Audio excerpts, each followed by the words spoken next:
shahardagi Devonovoy masjid Istanbulga borgan odamlar bo'lsa, adashmasam Allohu alam qanaqa qilib qurishgan ekan, qanaqa texnologiyalar bilan qurishgan ekan, hozircha yagona Qur'on kitoblar qurib qo'yishgan. Endi bu do'ppini ham joyiga qo'yib qo'yamiz.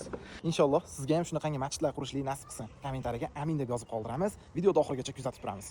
Atrofda namoz o'qiyotganlar bor. Qattiq gapirsak, ularga ozor berib qo'ymaylik. Eski shahardagi Devonovoy masjiddamiz. Gumbazini qarasak, masjidning haybatini ko'rib hayron qolasiz. Bunchalik masjidni qurish uchun qancha vaqt ketadi hozirgi zamonaviy dunyoda? Taxminan bir yildan o'sha muddatda qurilgan bu Devonovoy masjidi почти 2 yil ham bo'lsa kerak, adashmasam Allohu alam.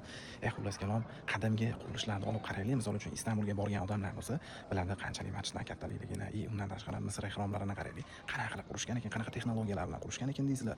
Bundan necha yuz yillar, necha ming yillar oldin qurilgan qurilishlar. Andijdagi eng mahobatli va eng katta masjidlardan biri va yagonasi desa ham bo'ladi, hozircha yagona. Gumbazning tagiga turib mana bunday qarasangiz, qanchalik kattaligini bilasiz. Xullas kalom, masjid bo'lgan hududiga adashmasam bir 40 ming 50 ming atrofida namozxon sig'sa kerak bir vaqtimizda namoz o'qish uchun.